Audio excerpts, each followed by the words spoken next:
usually painted on walls or attached to a wall.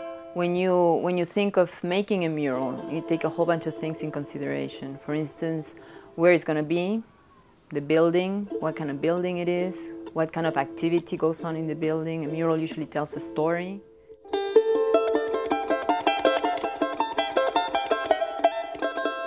The art of muralism has existed for hundreds of years. In Mesoamerica, writing was reserved for the elite. Murals were used as a way to educate the masses. For instance, it is believed that the murals found at the site of Cacaxtla, Mexico, were created for those who were outside the small, privileged circle of the elite.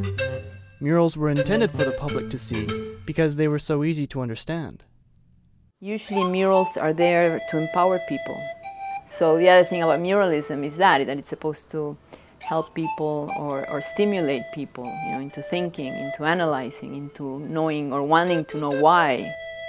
Today, muralism is still an important form of communication. Murals are found in schools, such as Simon Fraser University, and public buildings. Murals are also found in the streets of popular neighborhoods. People use murals as instruments to communicate an idea, a struggle, or the history of their community to a greater audience. Muralism has always been a part of the culture. In Latin America, especially Mexico, during the Mexican Revolution, because the government understood the importance of supporting muralism, there was a big development. The use of bright colors in murals has been common in Mexico for hundreds of years. Bright colors were meant to illustrate the power, energy, and animation the mural was trying to convey. The colors in the murals at Cacaxtla are believed to have been used to attract and capture the viewer's eye, and allow the information to flow from the artist to the intended audience. The Cacaxtla artists who painted the murals used white, black, red, and blue to color their images. The interesting thing about murals is that once that they're painted and they're paid for, then they're there for the people to enjoy. So it's the most it's the way of art that has more contact with the human being, with the people.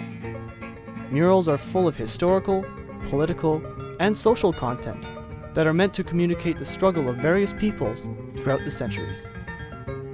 My concept of art is that the way I paint, at least, and it's important more so in a mural, is that if you can say something with, let's take it to writing. If you can say something with 20 words, it's good, but if you can say the same thing with 10 words, instead of using 20, you're going to gain strength, and you're going to reach people much easier. So with murals, it's the same thing. I take all the adornments and little things that are not essential out, and when people see it, they just have to see it, and they get it. They don't, it's because sometimes, like I was saying before, it's just you're passing by, you see it, and you take the image with you.